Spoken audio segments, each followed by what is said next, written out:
श्री पुराण पुरुषोत्तमाय नमः। श्री गणेशाय नमः। श्री शिव महापुराण विद्येश्वर संहिता।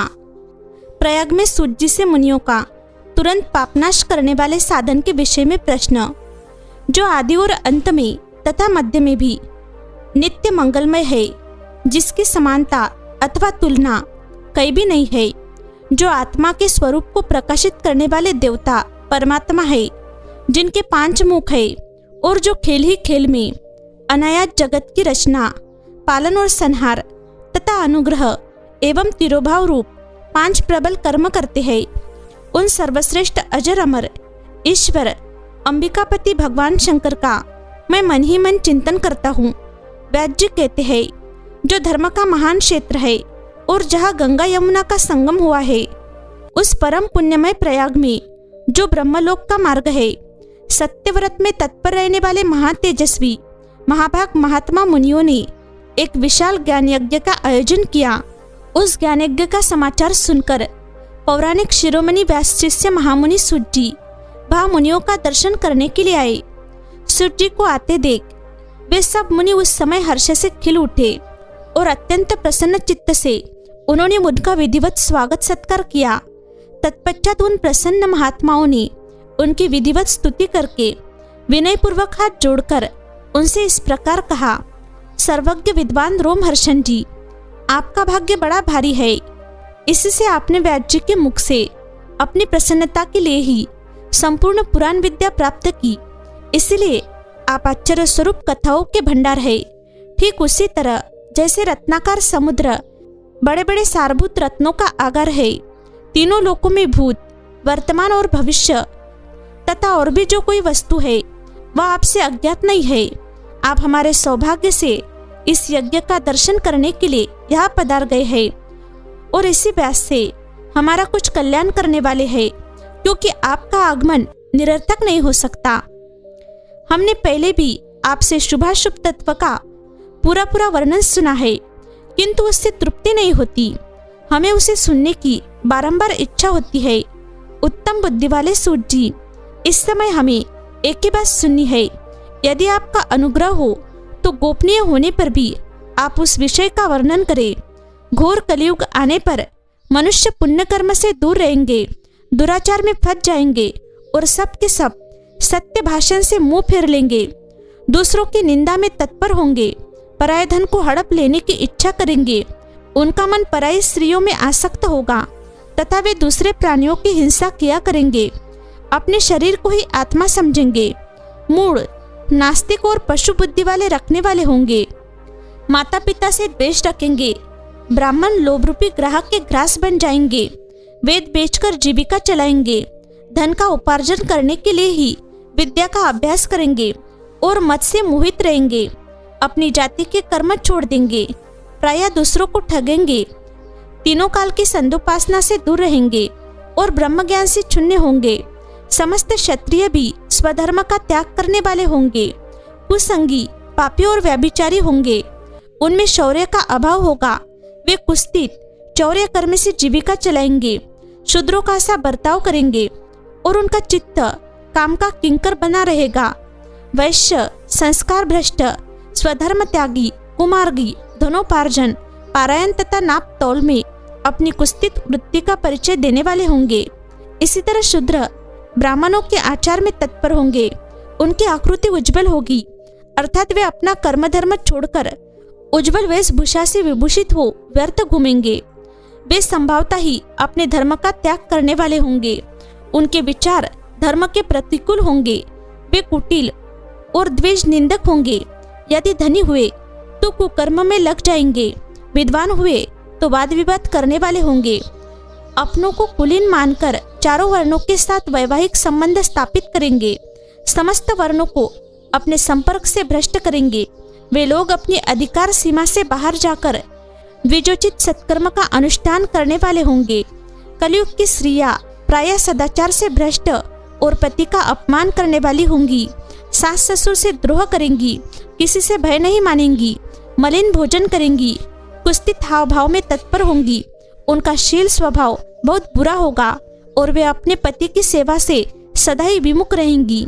सूत जी, इस तरह जिनकी बुद्धि नष्ट हो गई है, जिन्होंने अपने धर्म का त्याग कर दिया है, ऐसे लोगों को यही लोक और परलोक में उत्तम गति कैसे प्राप्त होगी, इसी चिंता से हमारा मन सदा व्याकुल रहता है। परोपकार के समान दूसरा कोई धर्म नहीं है। अंततः जिस छोटे से उपाय से इन सब के पापों का तत्काल नाश हो जाए, उसे इस समय कृपापूर्वक बताइए, क्योंकि आप समस्त सिद्धांतों के ज्ञाता है।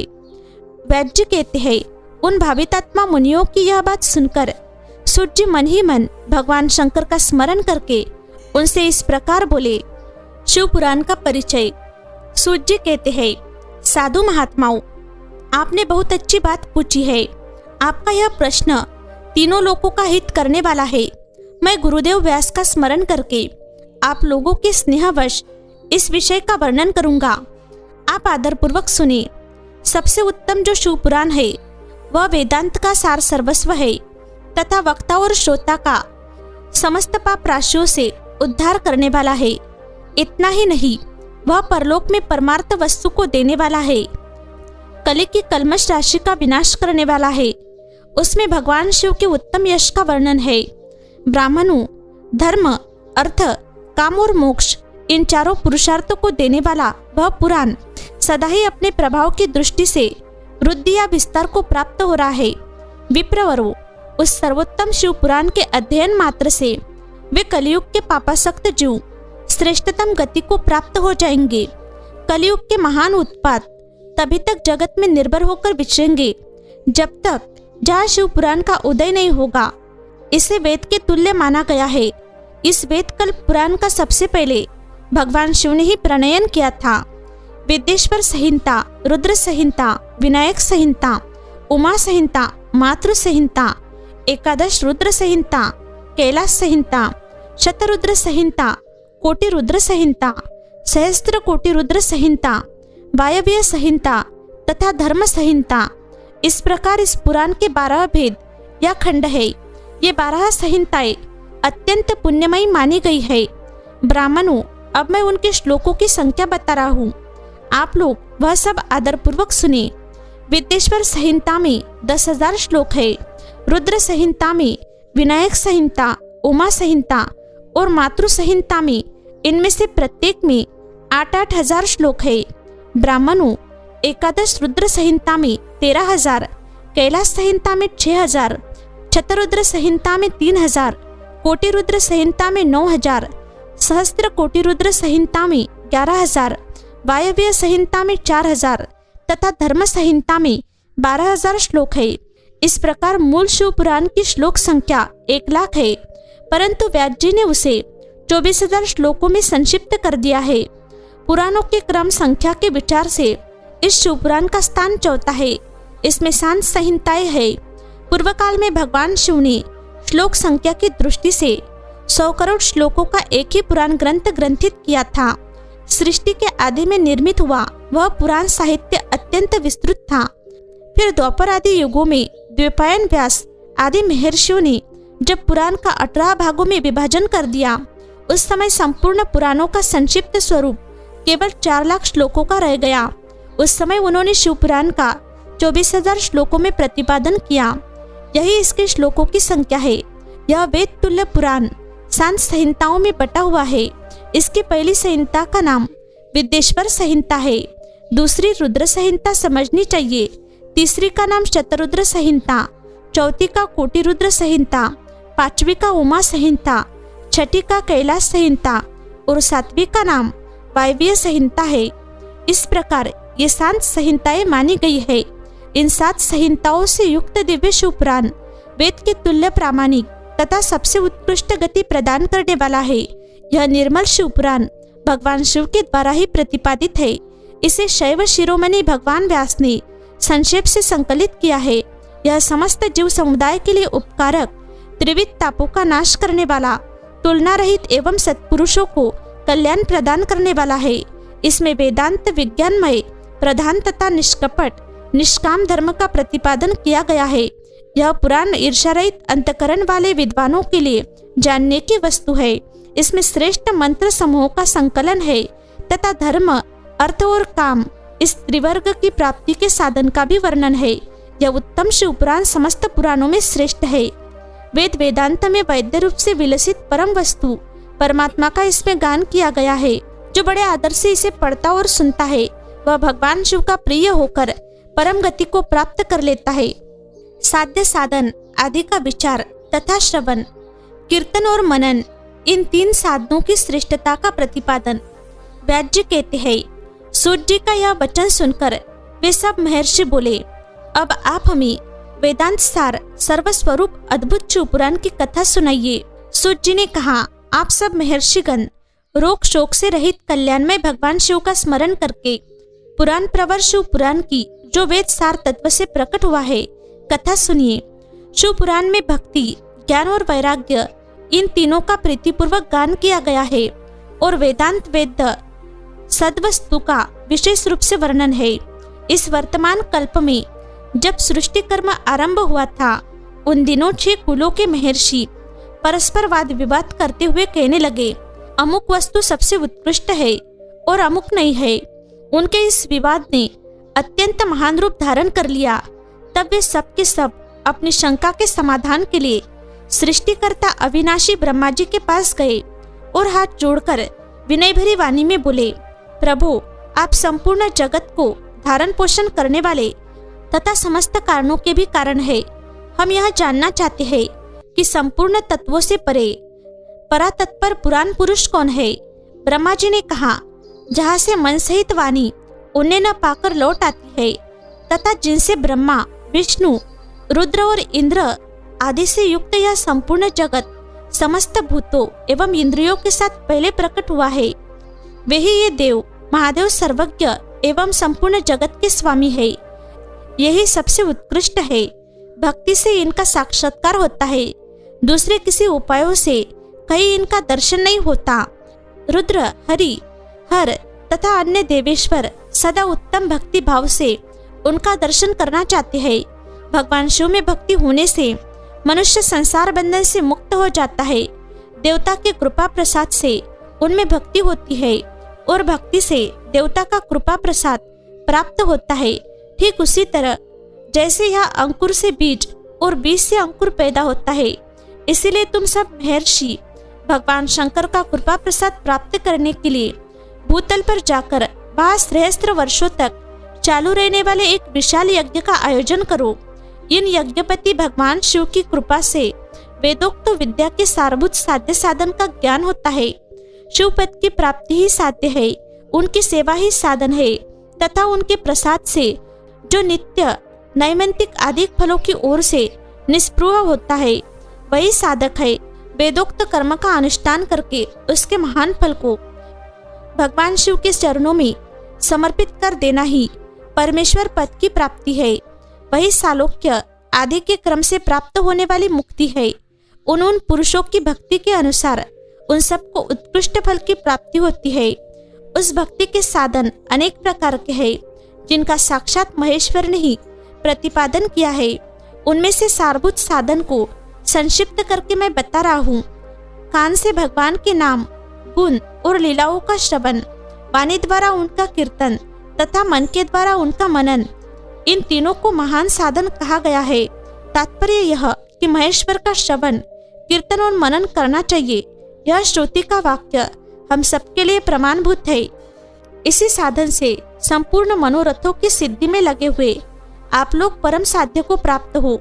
लोग प्रत्यक्ष वस्तु को आँख से देखकर उसमें प्रवृत्त होते हैं, परंतु जिस वस्तु का कहीं भी प्रत्यक्ष दर्शन नहीं होता, उसे श्रवणेन्द्रिय द्वारा जान सुनकर मनुष्य उसकी प्राप्ति के लिए चेष्टा करता है। अंततः पहला साधन श्रवण ही है। उसके द्वारा गुरु के मुख से तत्वों को सुनकर श्रेष्ठ बुद्धि वाला विद्वान पुरुष अन्य साधन कीर्तन एवं मनन की सिद्धि करे। क्रमशः मनन पर्यंत इस साधन की अच्छी तरह साधना कर लेने पर उसके द्वारा सालोक्य आदि के क्रम से धीरे धीरे भगवान शिव का सहयोग प्राप्त होता है। पहले सारे अंगों के रोग नष्ट हो जाते हैं, फिर सब प्रकार का लौकिक आनंद भी विलीन हो जाता है।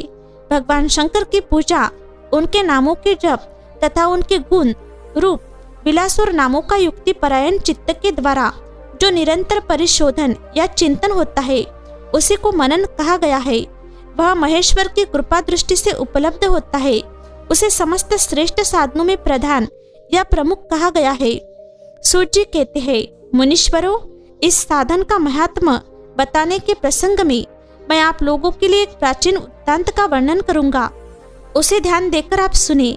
पहले की बात है, पराशर मुनि के पुत्र मेरे गुरु व्यासदेव जी सरस्वती नदी के सुंदर तट पर तपस्या कर रहे थे। एक दिन सूर्य तुल्य तेजस्वी विमान से यात्रा करते हुए भगवान सनत कुमार अकस्मात वहां जा पहुंचे। उन्होंने मेरे गुरु को वहां देखा, वे ध्यान में मग्न थे। उससे जगने पर उन्होंने ब्रह्मपुत्र सनत कुमार जी को अपने सामने उपस्थित देखा। देखकर वे बड़े वेग से उठे और उनके चरणों में प्रणाम करके मुनि ने उन्हें अर्घ्य दिया और देवताओं के बैठने योग्य आसन भी अर्पित किया। तब प्रसन्न हुए भगवान सनत कुमार विनीत भाव से खड़े हुए व्यास जी से गंभीर वाणी में बोले, मुनि, तुम सत्य वस्तु का चिंतन करो। वह सत्य पदार्थ भगवान शिव ही है जो तुम्हारे साक्षात्कार के विषय होंगे। भगवान शंकर का श्रवण, कीर्तन, मनन, ये 3 महत्तर साधन कहे गए हैं।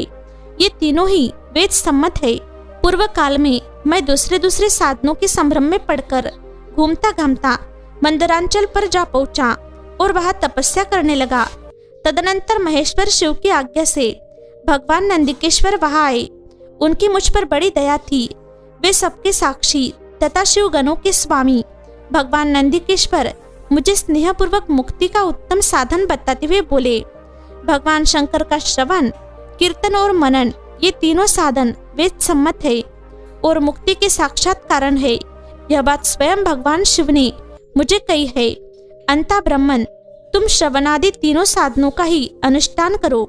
वैद्य जी से बारंबार ऐसा कहकर अनुगामियों सहित ब्रह्मपुत्र सनत कुमार परम सुंदर ब्रह्मधाम को चले गए। इस प्रकार पूर्व काल में इस उत्तम वृत्तांत का मैंने संक्षेप से वर्णन किया है। ऋषि बोले, सूत जी, श्रवणादि 3 साधनों को आपने मुक्ति का उपाय बताया है, किंतु जो श्रवण आदि तीनों साधनों में असमर्थ हो वह मनुष्य किस उपाय का अवलंबन करके मुक्त हो सकता है? किस साधनभूत कर्म के द्वारा बिना यत्न के ही मोक्ष मिल सकता है? भगवान शिव के लिंग एवं साकार विग्रह की पूजा के रहस्य तथा महत्व का वर्णन। सूत जी कहते हैं, शौनक, जो श्रवण, कीर्तन और मनन इन तीनों साधनों के अनुष्ठान में समर्थ न हो, वह भगवान शंकर के लिंग एवं मूर्ति की स्थापना करके नित्य उसकी पूजा करे तो संसार सागर से पार हो सकता है। वंचना अथवा छल न करते हुए अपनी शक्ति के अनुसार धनराशि ले जाए और उसे शिवलिंग अथवा शिव मूर्ति की सेवा के लिए अर्पित कर दे। साथ ही निरंतर उस लिंग एवं मूर्ति की पूजा करे। उसके लिए भक्तिभाव से मंडप, गोपुर, तीर्थ, मठ एवं क्षेत्र की स्थापना करे तथा उत्सव रचाए। वस्त्र, गंध, पुष्प, धूप, दीप तथा पुआ और शाक आदि व्यंजनों से युक्त भांति भांति के भक्ष्य भोजन अन्न नैवेद्य के रूप में समर्पित करे। छत्र, ध्वजा, व्यंजन, चामर तथा अन्य अंगों सहित राजोपचार की भांति सब समान भगवान शिव के लिंग एवं मूर्ति को चढ़ाए। प्रदक्षिणा, नमस्कार तथा यथाशक्ति जप करे। आवाहन से लेकर विसर्जन तक सारा कार्य प्रतिदिन भक्तिभाव से संपन्न करे। इस प्रकार शिवलिंग अथवा शिव मूर्ति में भगवान शंकर की पूजा करने वाला पुरुष श्रवणादि साधनों का अनुष्ठान न करे तो भी भगवान शिव की प्रसन्नता से सिद्धि प्राप्त कर लेता है। पहले के बहुत से महात्मा पुरुष लिंग तथा शिव मूर्ति की पूजा करने मात्र से भवबंधन से मुक्त हो चुके हैं। ऋषियों ने पूछा, मूर्ति में ही सर्वत्र देवताओं की पूजा होती है, लिंग में नहीं, परंतु भगवान शिव की पूजा सब जगह मूर्ति में और लिंग में भी क्यों की जाती है? सूत जी ने कहा, मुनीश्वरों, तुम्हारा यह प्रश्न तो बड़ा ही पवित्र और अत्यंत अद्भुत है। इस विषय में महादेव जी ही वक्ता हो सकते हैं। दूसरा कोई पुरुष कभी और कहीं भी इसका प्रतिपादन नहीं कर सकता। इस प्रश्न के समाधान के लिए भगवान शिव ने जो कुछ कहा है और उसे मैंने गुरुजी के मुख से जिस प्रकार सुना है उसी तरह क्रमशः वर्णन करूंगा। एकमात्र भगवान शिव ही ब्रह्मरूप होने के कारण निष्कल, निराकार कहे गए हैं। रूपवान होने के कारण उन्हें सकल भी कहा गया है, इसलिए वे सकल और निष्कल दोनों है। शिव के निष्कल निराकार होने के कारण ही उनकी पूजा का आधारभूत लिंग भी निराकार ही प्राप्त हुआ है, अर्थात शिवलिंग शिव के निराकार स्वरूप का प्रतीक है। इसी तरह शिव के सकल या साकार होने के कारण उनकी पूजा का आधारभूत विग्रह साकार प्राप्त होता है, अर्थात शिवा का साकार विग्रह उनके साकार स्वरूप का प्रतीक होता है। सकल और अकल समस्त अंग आकार सहित साकार और अंग आकार से सर्वथा रहित निराकार रूप होने से ही वे ब्रह्म शब्द से कहे जाने वाले परमात्मा है। यही कारण है कि सब लोग लिंग निराकार और मूर्ति साकार दोनों में ही सदा भगवान शिव की पूजा करते हैं। शिव से भिन्न जो दूसरे दूसरे देवता है वे साक्षात ब्रह्म नहीं है, इसलिए कहीं भी उनके लिए निराकार लिंग नहीं उपलब्ध होता। पूर्व काल में बुद्धिमान ब्रह्मपुत्र सनत कुमार मुनि ने मंदरांचल पर नंदिकेश्वर से इसी प्रकार का प्रश्न किया था। सनत कुमार बोले, भगवान शिव से भिन्न जो देवता है उन सब की पूजा के लिए सर्वत्र प्रायः वेर मूर्ति मात्र ही अधिक संख्या में देखा और सुना जाता है। केवल भगवान शिव की ही पूजा में लिंग और वेर दोनों का उपयोग देखने में आता है। अंता कल्याणमय नंदिकेश्वर, इस विषय में जो तत्व की बात हो उसे मुझे इस प्रकार बताइए जिससे अच्छी तरह समझने में आ जाए। नंदिकेश्वर ने कहा, निष्पाप ब्रह्म कुमार, आपके इस प्रश्न का हम जैसे लोगों के द्वारा कोई उत्तर नहीं दिया जा सकता, क्योंकि यह गोपनीय विषय है और लिंग साक्षात ब्रह्म का प्रतीक है। तथापि आप शिव भक्त है, इसलिए इस विषय में भगवान शिव ने जो कुछ बताया है उसे ही आपके समक्ष कहता हूँ। भगवान शिव ब्रह्म स्वरूप और निष्कल निराकार है, इसलिए उन्हीं की पूजा में निष्कल लिंग का उपयोग होता है। संपूर्ण वेदों का यही मत है। सनत कुमार बोले, महाभाग योगिंद्र, आपने भगवान शिव तथा दूसरे देवताओं के पूजन में लिंग और वैर के प्रचार का जो रहस्य विभाग पूर्वक बताया है वह यथार्थ है। इसलिए लिंग और वैर की आदि उत्पत्ति का जो उत्तम वृत्तांत है उसी को मैं इस समय सुनना चाहता हूँ। लिंग के प्राकट्य का रहस्य सूचित करने वाला प्रसंग मुझे सुनाइए। इसके उत्तर में नंदिकेश्वर ने भगवान महादेव के निष्कल स्वरूप लिंग के आविर्भाव का प्रसंग सुनाना आरंभ किया। उन्होंने ब्रह्मा तथा विष्णु के विवाद, देवताओं की व्याकुलता एवं चिंता, देवताओं का दिव्य कैलाश शिखर पर गमन, उनके द्वारा चंद्रशेखर महादेव का स्तवन, देवताओं से प्रेरित हुए महादेव जी का ब्रह्मा और विष्णु के विवाह स्थल में आगमन तथा दोनों के बीच में निष्कल आदि अनंत रहित भीषण अग्निस्तंभ के रूप में उनका आविर्भाव आदि प्रसंगों की कथा कही।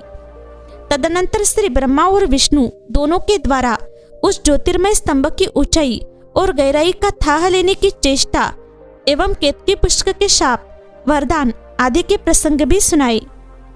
महेश्वर का ब्रह्मा और विष्णु को अपने निष्कल और सकल स्वरूप का परिचय देते हुए लिंग पूजन का महत्व बताना। नंदिकेश्वर कहते हैं, तदनंतर वे दोनों ब्रह्मा और विष्णु भगवान शंकर को प्रणाम करके दोनों हाथ जोड़ उनके दाएं बाएं भाग में चुपचाप खड़े हो गए। फिर उन्होंने वहां साक्षात प्रकट पूजनीय महादेव जी को श्रेष्ठ आसन पर स्थापित करके पवित्र पुरुष वस्तुओं द्वारा उनका पूजन किया। दीर्घ काल तक अविकृत भाव से सुस्थिर रहने वाली वस्तुओं को पुरुष वस्तु कहते हैं और अल्प काल तक ही टिकने वाली क्षणभंगुर वस्तुएं प्राकृत वस्तु कहलाती है। इस तरह वस्तु के ये दो भेद जानने चाहिए। किन पुरुष वस्तुओं से उन्होंने भगवान शिव का पूजन किया यह बताया जाता है। हार, नुपुर, केयूर, किरीट, मणिमय कुंडल, यज्ञोपवीत, उत्तरीय वस्त्र, पुष्पमाला, रेशमी वस्त्र, हार, मुद्रिका, पुष्प तांबूल, कपूर, चंदन एवं अगुर का अनुलेप, धूप दीप, श्वेत छत्र, व्यंजन, ध्वजा, चावर तथा अन्य दिव्य उपहारों द्वारा जिनका वैभववाणी और मन की पहुंच से परे था, जो केवल पशुपति परमात्मा के ही योग्य थे और जिन्हें पशु बद्धजीव कदापि नहीं पा सकते थे, उन दोनों ने अपने स्वामी महेश्वर का पूजन किया। सबसे पहले वहां ब्रह्मा और विष्णु ने भगवान शंकर की पूजा की। इससे प्रसन्न हो भक्तिपूर्वक भगवान शिव ने वहां नम्र भाव से खड़े हुए उन दोनों देवताओं से मुस्कुराकर कहा। महेश्वर बोले, पुत्रों, आज का दिन एक महान दिन है। इसमें तुम्हारे द्वारा जो आज मेरी पूजा हुई है, इससे मैं तुम लोगों पर बहुत प्रसन्न हूँ। इसी कारण यह दिन परम पवित्र और महान से महान होगा। आज की यह तिथि शिवरात्रि के नाम से विख्यात होकर मेरे लिए परम प्रिय होगी। इसके समय में जो मेरे लिंग निष्कल अंग आकृति से रहित निराकार स्वरूप के प्रतीक वेर सकल साकार रूप में प्रतीक विग्रह की पूजा करेगा, वह पुरुष जगत की सृष्टि और पालन आदि कार्य भी कर सकता है। जो शिवरात्रि को दिन रात निराहार एवं जितेंद्रिय रहकर अपनी शक्ति के अनुसार निश्चल भाव से मेरी यथोचित पूजा करेगा, उसको मिलने वाले फल का वर्णन सुनो। 1 वर्ष तक निरंतर मेरी पूजा करने पर जो फल मिलता है, वह सारा फल केवल शिवरात्रि को मेरा पूजन करने से मनुष्य तत्काल प्राप्त कर लेता है। जैसे पूर्ण चंद्रमा का उदय समुद्र की वृद्धि का अवसर है, उसी प्रकार यह शिवरात्रि तिथि मेरे धर्म की वृद्धि का समय है। इस तिथि में मेरी स्थापना आदि का मंगलमय उत्सव होना चाहिए। पहले मैं जब ज्योतिर्मय स्तंभ रूप से प्रकट हुआ था, वह समय मार्गशीर्ष मास में आद्रा नक्षत्र से युक्त पूर्णमासी या प्रतिप्रदा है। जो पुरुष मार्गशीर्ष मास में आद्रा नक्षत्र होने पर पार्वती सहित मेरा दर्शन करता है अथवा मेरी मूर्ति या लिंग की ही झांकी करता है, वह मेरे लिए कार्तिकेय से भी अधिक प्रिय है। उस शुभ दिन को मेरे दर्शन मात्र से पूरा फल प्राप्त होता है। यदि दर्शन के साथ साथ मेरा पूजन भी किया जाए तो इतना अधिक फल प्राप्त होता है कि उसका वाणी द्वारा वर्णन नहीं हो सकता। वहां पर मैं लिंग रूप से प्रकट होकर बहुत बड़ा हो गया था। अंततः उस लिंग के कारण यह भूतल लिंग स्थान के नाम से प्रसिद्ध हुआ। जगत के लोग इसका दर्शन और पूजन कर सके, इसके लिए यह अनादि और अनंत ज्योतिस्तंभ अथवा ज्योतिर्मय लिंग अत्यंत छोटा हो जाएगा। यह लिंग सब प्रकार के भोग सुलभ कराने वाला तथा भोग और मोक्ष का एकमात्र साधन है। इसका दर्शन स्पर्श और ध्यान किया जाए तो यह प्राणियों को जन्म और मृत्यु के कष्ट से छुड़ाने वाला है। अग्नि के पहाड़ जैसा जो यह शिवलिंग यहाँ प्रकट हुआ है, इसके कारण यह स्थान अरुणाचल नाम से प्रसिद्ध होगा। यहाँ अनेक प्रकार के बड़े बड़े तीर्थ प्रकट होंगे। इस स्थान में निवास करने या मरने से जीवों का मोक्ष तक हो जाएगा। मेरे 2 रूप है, सकल और निष्कल। दूसरे किसी के ऐसे रूप नहीं है। पहले मैं स्तंभ रूप से प्रकट हुआ, फिर अपने साक्षात रूप से। ब्रह्म भाव मेरा निष्कल रूप है और महेश्वर भाव सकल रूप। ये दोनों ही मेरे ही सिद्ध रूप है। मैं ही परब्रह्म परमात्मा हूँ। कलायुक्त और अकल मेरे ही स्वरूप है। ब्रह्म रूप होने के कारण मैं ईश्वर भी हूँ। जीवों पर अनुग्रह आदि करना मेरा कार्य है। ब्रह्मा और केशव मैं सबसे बृहद और जगत की वृद्धि करने वाला होने के कारण ब्रह्म कहलाता हूँ। सर्वत्र समरूप से स्थित और व्यापक होने से मैं ही सबका आत्मा हूँ। सर्ग से लेकर अनुग्रह तक आत्मा या ईश्वर से भिन्न जो जगत संबंधी 5 कृत्य है, वे सदा मेरे ही है। मेरे अतिरिक्त दूसरे किसी के नहीं है, क्योंकि मैं ही सबका ईश्वर हूँ। पहले मेरे ही ब्रह्मरूपता का बोध कराने के लिए निष्कल लिंग प्रकट हुआ था। फिर अज्ञात ईश्वर तत्व का साक्षात्कार कराने के निमित्त मैं साक्षात जगदीश्वर ही सकल रूप में तत्काल प्रकट हो गया। अंततः मुझ में जो ईश्वरत्व है, उसे ही मेरा सकल रूप जानना चाहिए तथा जो यह मेरा निष्कल स्तंभ है, वह मेरे ब्रह्म स्वरूप का बोध कराने वाला है। यह मेरा ही लिंग चिन्ह है। तुम दोनों प्रतिदिन यहाँ रहकर इसका पूजन करो। यह मेरा ही स्वरूप है और मेरे सामीप्य की प्राप्ति कराने वाला है। लिंग और लिंग में नित्य अभेद होने के कारण मेरे इस लिंग का महान पुरुषों को भी पूजन करना चाहिए। मेरे एक लिंग की स्थापना कराने का यह फल बताया गया है कि उपासक को मेरी समानता की प्राप्ति हो जाती है। यदि एक के बाद दूसरे शिवलिंग की भी स्थापना कर दी गई, तब तो उपासक को फल रूप से मेरे साथ एकत्व सायुज्य मोक्ष रूप फल प्राप्त होता है। प्रधानतया शिवलिंग की ही स्थापना करनी चाहिए। मूर्ति की स्थापना उसकी अपेक्षा गौण कर्म है। शिवलिंग के अभाव में सब ओर से सबेर मूर्ति युक्त होने पर भी वह स्थान क्षेत्र नहीं कहलाता। 5 कृत्यों का प्रतिपादन, प्रणव एवं पंचाक्षर मंत्र की महत्ता, ब्रह्मा विष्णु द्वारा भगवान शिव की स्तुति तथा उनका अंतर्ध्यान। ब्रह्मा और विष्णु ने पूछा, प्रभु सृष्टि आदि 5 कृत्यों के लक्षण क्या है, यह हम दोनों को बताइए। भगवान शिव बोले, मेरे कर्तव्य को समझना अत्यंत गहन है, तथापि मैं कृपा पूर्वक तुम्हें उनके विषय में बता रहा हूँ। ब्रह्मा और अच्युत, सृष्टि पालन संहार, तिरोभाव और अनुग्रह, ये 5 ही मेरे जगत संबंधी कार्य है जो नित्य सिद्ध है। संसार की रचना का जो आरंभ है उसी को सर्ग या सृष्टि कहते हैं। मुझसे ही पालित होकर सृष्टि का स्थिर रूप से रहना ही उसकी स्थिति है, उसका विनाशी संहार है। प्राणों के उत्क्रमण को तिरोभाव कहते हैं। इन सब से छुटकारा मिल जाना ही मेरा अनुग्रह है। इस प्रकार मेरे 5 कृत्य है। सृष्टि आदि जो 4 कृत्य है वे संसार का विस्तार करने वाले हैं। 5वां कृत्य अनुग्रह मोक्ष का हेतु है। वह सदा मुझ में ही अचल भाव से स्थिर रहता है। मेरे भक्तगण इन 5 कृत्यों को 5 भूतों में देखते हैं।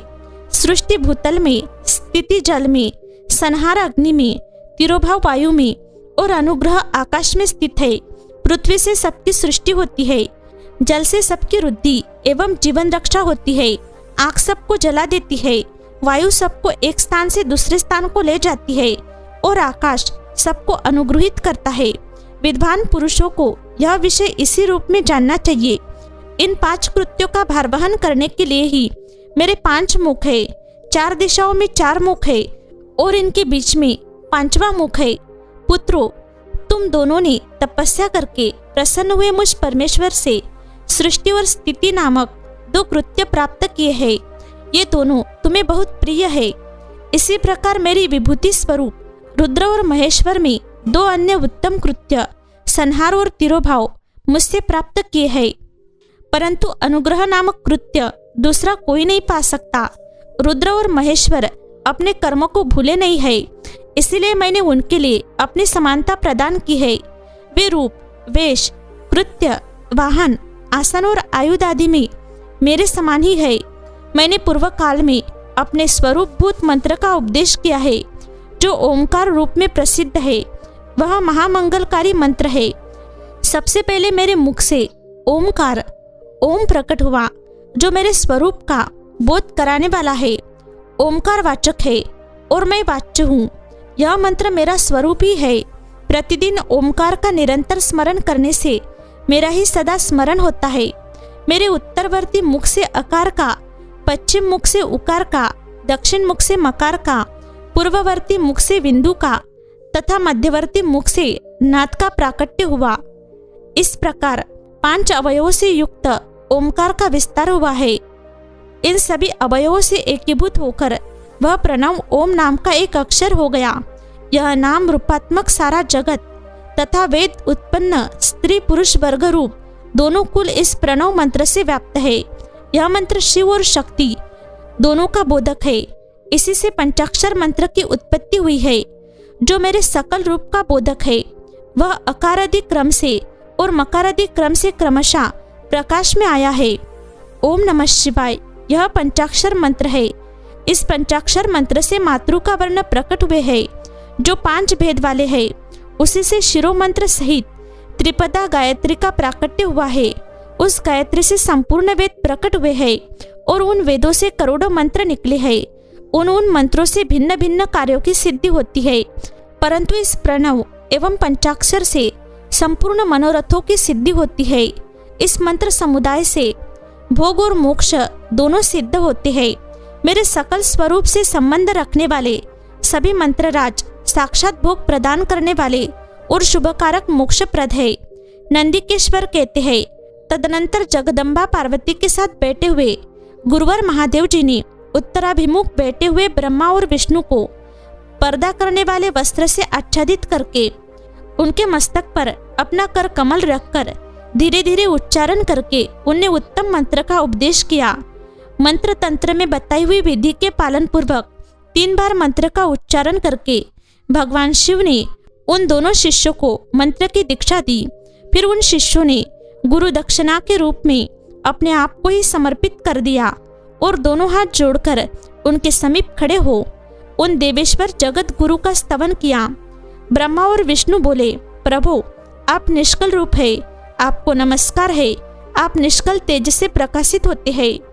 आपको नमस्कार है, आप सबके स्वामी है, आपको नमस्कार है, आप सर्वात्मा को नमस्कार है, अथवा सकल स्वरूप आप महेश्वर को नमस्कार है, आप प्रणव के वाचार्थ है, आपको नमस्कार है, आप प्रणव लिंग वाले है, आपको नमस्कार है, सृष्टि पालन संहार तिरोभाव और अनुग्रह करने वाले आपको नमस्कार है, आपके 5 मुख है, आप परमेश्वर को नमस्कार है, परब्रह्म स्वरूप 5 कृत्य वाले आपको नमस्कार है, आप सबके आत्मा है, ब्रह्म है, आपके गुण और शक्तियाँ अनंत है, आपको नमस्कार है, आपके सकल और निष्कल 2 रूप है, आप सद्गुरु एवं शंभु है, आपको नमस्कार है। इन पद्यों द्वारा अपने गुरु महेश्वर की स्तुति करके ब्रह्मा और विष्णु ने उनके चरणों में प्रणाम किया। महेश्वर बोले, आद्रा नक्षत्र से युक्त चतुर्दशी को प्रणव का जप किया जाए तो वह अक्षय फल देने वाला होता है। सूर्य की संक्रांति से युक्त महाआद्रा नक्षत्र में एक बार किया हुआ प्रणव जप कोटि गुने जप का फल देता है। मृगशिरा नक्षत्र का अंतिम भाग तथा पुनर्वसु का आदि भाग पूजा होम और तर्पण आदि के लिए सदा आद्र के समान ही होता है, यह जानना चाहिए। मेरा या मेरे लिंग का दर्शन प्रभात काल में ही प्रांता और संगव मध्याह्न के पूर्व काल में करना चाहिए। मेरे दर्शन पूजन के लिए चतुर्दशी तिथि निशित व्यापिनी अथवा प्रदोष व्यापिनी लेनी चाहिए, क्योंकि परिवर्तनी तिथि से संयुक्त चतुर्दशी की ही प्रशंसा की जाती है। पूजा करने वालों के लिए मेरी मूर्ति तथा लिंग दोनों समान है, फिर भी मूर्ति की अपेक्षा लिंग का स्थान ऊंचा है। इसलिए मुमुक्षु पुरुषों को चाहिए कि वे बेर मूर्ति से भी श्रेष्ठ समझकर लिंग का ही पूजन करें। लिंग का ओमकार मंत्र से और वेर का पंचाक्षर मंत्र से पूजन करना चाहिए। शिवलिंग की स्वयं ही स्थापना करके अथवा दूसरों से भी स्थापना करवाकर उत्तम द्रव्यमय उपचारों से पूजा करनी चाहिए। इससे मेरा पद सुलभ हो जाता है। इस प्रकार उन दोनों शिष्यों को उपदेश देकर भगवान शिव वही अंतर्ध्यान हो गए। शिवलिंग की स्थापना, उसके लक्षण और पूजन की विधि का वर्णन तथा शिव पद की प्राप्ति कराने वाले सत्कर्मों का विवेचन। ऋषियों ने पूछा, सूत जी, शिवलिंग की स्थापना कैसे करनी चाहिए, उसका लक्षण क्या है तथा उसकी पूजा कैसे करनी चाहिए, किस देश में काल में करनी चाहिए और किस द्रव्य के द्वारा उसका निर्माण होना चाहिए। सूत जी ने कहा, महर्षियों, मैं तुम लोगों के लिए इस विषय का वर्णन करता हूँ, ध्यान देकर सुनो और समझो। अनुकूल एवं शुभ समय में किसी पवित्र तीर्थ में, नदी आदि के तट पर अपनी रुचि के अनुसार ऐसी जगह शिवलिंग की स्थापना करनी चाहिए जहाँ नित्य पूजन हो सके।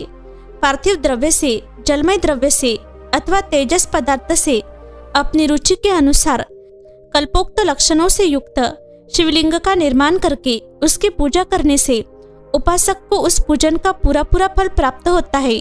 संपूर्ण शुभ लक्षणों से युक्त शिवलिंग की यदि पूजा की जाए तो वह तत्काल पूजा का फल देने वाला होता है। यदि चल प्रतिष्ठा करनी हो तो इसके लिए छोटा सा शिवलिंग अथवा विग्रह श्रेष्ठ माना जाता है, और यदि अचल प्रतिष्ठा करनी हो तो स्थूल शिवलिंग अथवा विग्रह अच्छा माना गया है। उत्तम लक्षणों से युक्त शिवलिंग की पीठ सहित स्थापना करनी चाहिए। शिवलिंग का पीठ मंडलाकार, गोल, चौकोर, त्रिकोण अथवा खाट के पाए की भांति ऊपर नीचे मोटा और बीच में पतला होना चाहिए। ऐसा लिंगपीठ महान फल देने वाला होता है। पहले मिट्टी से, पस्तर आदि से अथवा लोहे आदि से शिवलिंग का निर्माण कराना चाहिए। जिस द्रव्य से शिवलिंग का निर्माण हो उसी से उसका पीठ भी बनाना चाहिए। यही स्थावर अचल प्रतिष्ठान वाले शिवलिंग की विशेष बात है। चल प्रतिष्ठा वाले शिवलिंग में भी लिंग और पीठ का एक ही उपादान होना चाहिए, किंतु बाण लिंग के लिए यह नियम नहीं है। लिंग की लंबाई निर्माणकर्ता या स्थापना करने वाले यजमान के 12 अंगुल के बराबर होनी चाहिए। ऐसे ही शिवलिंग को उत्तम कहा गया है। इससे कम लंबाई हो तो फल में कमी आ जाती है, अधिक हो तो कोई दोष की बात नहीं है। चरलिंग में भी वैसा ही नियम है। उसकी लंबाई कम से कम कर्ता के 1 अंगुल से बराबर होनी चाहिए। उससे छोटा होने पर अल्प फल मिलता है, किंतु उससे अधिक होना दोष की बात नहीं है। यजमान को चाहिए कि वह पहले शिल्प शास्त्र के अनुसार एक विमान या देवालय बनवाए जो देवगणों की मूर्तियों से अलंकृत हो। उनका गर्भगृह बहुत ही सुंदर, सुदृढ़ और दर्पण के समान स्वच्छ हो। उसे 9 प्रकार के रत्नों से विभूषित किया गया हो। उसमें पूर्व और पश्चिम दिशा में 2 मुख्य द्वार हो। जहाँ शिवलिंग की स्थापना करनी हो उस स्थान के गर्त में नीलम, लाल वैदुर्य, शाम, मरकत, मोती, मूंगा, गोमेद और हीरा, इन 9 रत्नों को तथा अन्य महत्वपूर्ण द्रव्यों को वैदिक मंत्रों के साथ जोड़े। सद्योजात आदि 5 वैदिक मंत्रों द्वारा शिवलिंग का 5 स्थानों में क्रमशः पूजन करके अग्नि में हविष्य की अनेक आहुतियां दे और परिवार सहित पूजा करके गुरु स्वरूप आचार्य को धन से तथा भाई बंधुओं को मनचाही वस्तुओं से संतुष्ट करे। याचक को जड़, सुवर्ण, गृह एवं भू संपत्ति तथा चेतन, गौ आदि वैभव प्रदान करे। स्थावर जंगम सभी जीवों को यत्नपूर्वक संतुष्ट करके एक गड्ढे में सुवर्ण तथा 9 प्रकार के रत्न भरकर सद्योजातादि वैदिक मंत्रों का उच्चारण करके परम कल्याणकारी महादेव जी का ध्यान करे। तत्पश्चात नाद घोष से युक्त महामंत्र ओमकार ओम का उच्चारण करके युक्त गड्ढे में शिवलिंग की स्थापना करके उसे पीठ से संयुक्त करे।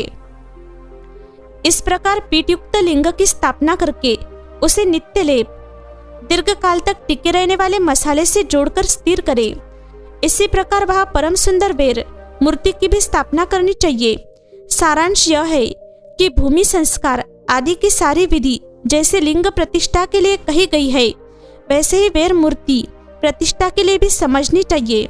अंतर इतना ही है कि लिंग प्रतिष्ठान के लिए प्रणव मंत्र के उच्चारण का विधान है, परंतु वेर की प्रतिष्ठा पंचाक्षर मंत्र से करनी चाहिए। जहाँ लिंग की प्रतिष्ठा हुई है वहाँ भी उत्सव के लिए बाहर सवारी निकालने आदि के निमित्त वेर मूर्ति को रखना आवश्यक है। वेर को बाहर से भी लिया जा सकता है, उसे गुरुजनों से ग्रहण करे। बाह्य वेर वही लेने योग्य है जो साधु पुरुषों द्वारा पूजित हो। इस प्रकार लिंग में और वेर में भी की हुई महादेव जी की पूजा शिवपद प्रदान करने वाली होती है। स्थावर और जंगम के भेद से लिंग भी 2 प्रकार का कहा गया है।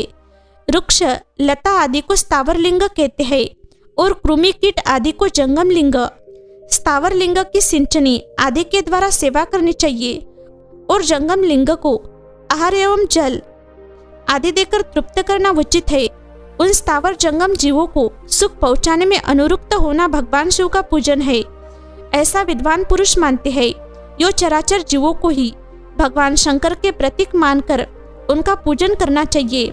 इस तरह महालिंग की स्थापना करके विविध उपचारों द्वारा उसका पूजन करे। अपनी शक्ति के अनुसार नित्य पूजा करनी चाहिए तथा देवालय के पास ध्वजारोपण आदि कराना चाहिए। शिवलिंग साक्षात्मक शिव का पद प्रदान करने वाला है अथवा चर लिंग में षोडशोपचार द्वारा यथोचित रीति से क्रमशः पूजन करे। यह पूजन भी शिवपद प्रदान करने वाला है। आवाहन, आसन, अर्ध, पाद्य, पाद्यांग आचमन, अभंग पूर्वक स्नान, वस्त्र एवं यज्ञोपवीत, गंध, पुष्प, धूप, दीप, नैवेद्य, तांबूल समर्पण, निराजन, नमस्कार और विसर्जन, ये 16 उपचार है अथवा अर्ध से लेकर नैवेद्य तक विधिवत पूजन करे। अभिषेक, नैवेद्य, नमस्कार और तर्पण ये सब यथाशक्ति नित्य करे।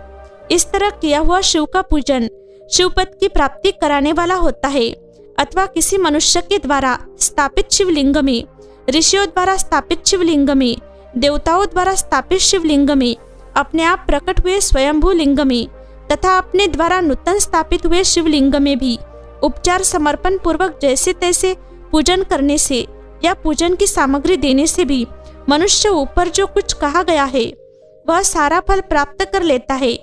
क्रमशः परिक्रमा और नमस्कार करने से भी शिवलिंग की शिवपद की प्राप्ति कराने वाला होता है। यदि नियम पूर्वक शिवलिंग का दर्शन मात्र कर लिया जाए तो वह भी कल्याणप्रद होता है। मिट्टी, आटा, गाय के गोबर, फूल, कनेर पुष्प, फल, गुड़, मक्खन, विभस्म अथवा अन्न से भी अपनी रुचि के अनुसार शिवलिंग बनाकर तदनुसार उसका पूजन करे अथवा प्रतिदिन 10,000 प्रणव मंत्र का जप करे अथवा दोनों संध्याओं के समय 1-1 सहस्त्र प्रणव का जप किया करे यह क्रम भी शिव पद की प्राप्ति कराने वाला है, ऐसा जानना चाहिए। जपकाल में मकरांत प्रणव का उच्चारण मन की शुद्धि कराने वाला होता है। समाधि में मानसिक जप का विधान है तथा अन्य सब समय भी उपांशु जप ही करना चाहिए। नाद और बिंदु से युक्त ओमकार के उच्चारण को विद्वान पुरुष समान प्रणव कहते हैं। यदि प्रतिदिन आदर पूर्वक 10,000 पंचाक्षर मंत्र का जप किया जाए अथवा दोनों संध्याओं के समय एक एक सहस्त्र का ही जप किया जाए तो उसे शिवपद की प्राप्ति कराने वाला समझना चाहिए। ब्राह्मणों के लिए आदि में प्रणव से युक्त पंचाक्षर मंत्र अच्छा बताया गया है। कलश से किया हुआ स्नान, मंत्र की दीक्षा, मातृओं का न्यास, सत्य से पवित्र अंतकरण वाला ब्राह्मण तथा ज्ञानी गुरु, इन सबको उत्तम माना गया है। द्विजों के लिए नमः शिवाय के उच्चारण का विधान है। द्विजेतरों के लिए अंत में नमः पद के प्रयोग की विधि है, अर्थात वे शिवाय नमः इस मंत्र का उच्चारण करे। स्त्रियों के लिए भी कहीं कहीं विधि पूर्वक नमोन्ता उच्चारण का ही विधान है, अर्थात वे भी शिवाय नमः का ही जप करे। कोई कोई ऋषि ब्राह्मण की स्त्रियों के लिए नमः पूर्वक शिवाय के जप की अनुमति देते हैं, अर्थात वे नमः शिवाय का जप करे। पंचाक्षर आक मंत्र का 5 करोड़ जप करके मनुष्य भगवान सदाशिव के समान हो जाता है।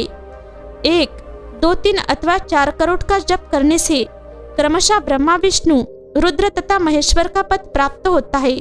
अथवा मंत्र में जितने अक्षर है उनका पृथक पृथक 1-1 लाख जप करे अथवा समस्त अक्षरों का एक साथ ही जितने अक्षर हो उतने लाख जप करे।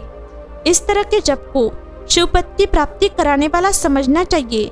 यदि 1000 दिनों में प्रतिदिन 1 सहस्त्र जप के क्रम से पंचाक्षर मंत्र का 10 लाख जप पूरा कर लिया जाए तो प्रतिदिन ब्राह्मण भोजन कराया जाए तो उस मंत्र से अभिष्ट कार्य की सिद्धि होने लगती है। ब्राह्मण को चाहिए कि वह प्रतिदिन प्रातःकाल 1008 बार गायत्री का जप करे। ऐसा होने पर गायत्री क्रमशः शिव का पद प्रदान कराने वाली होती है। वेद मंत्रों और वैदिक सूक्तों का भी नियम पूर्वक जप करना चाहिए। वेदों का पारायण भी शिव पद की प्राप्ति कराने वाला है, ऐसा जानना चाहिए। अन्य जो बहुत से मंत्र है उनका भी जितने अक्षर हो उतने लाख जप करे। इस प्रकार जो यथाशक्ति जप करता है वह क्रमशः शिव पद मोक्ष प्राप्त कर लेता है। अपने रुचि के अनुसार किसी एक मंत्र को अपनाकर मृत्यु पर्यंत प्रतिदिन उसका जप करना चाहिए। अथवा ओम इस मंत्र का प्रतिदिन 1 सहस्त्र जप करना चाहिए। ऐसा करने पर भगवान शिव की आज्ञा से संपूर्ण मनोरथों की सिद्धि होती है।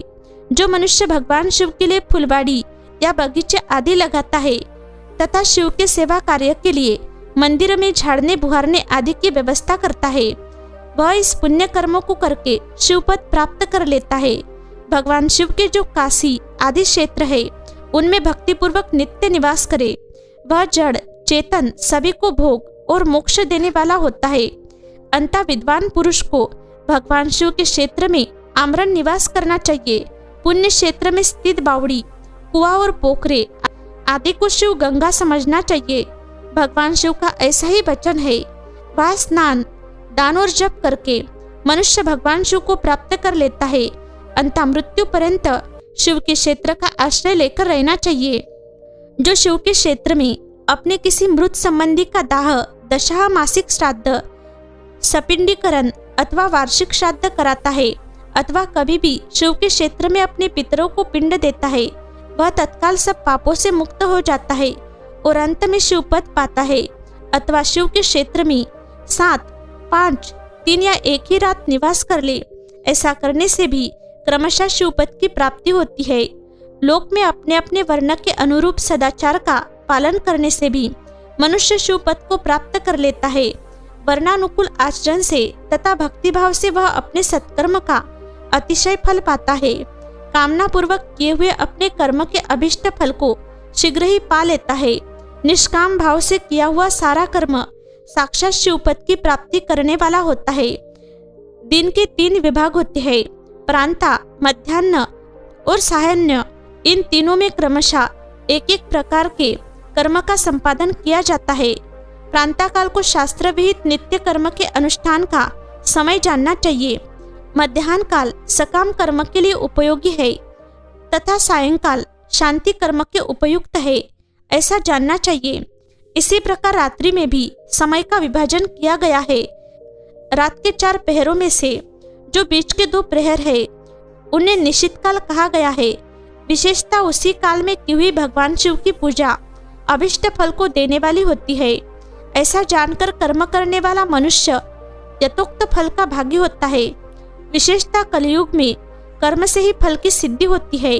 अपने अपने अधिकार के अनुसार ऊपर कहे गए किसी भी कर्म के द्वारा शिवाराधन करने वाला पुरुष यदि सदाचारी है और पाप से डरता है तो वह उन कर्मों का पूरा फल अवश्य प्राप्त कर लेता है। ऋषियों ने कहा, सूत जी, पुण्य क्षेत्र कौन कौन से है जिनका आश्रय लेकर सभी स्त्री पुरुष शिवपद प्राप्त कर ले, यह हमें संक्षेप में बताइए।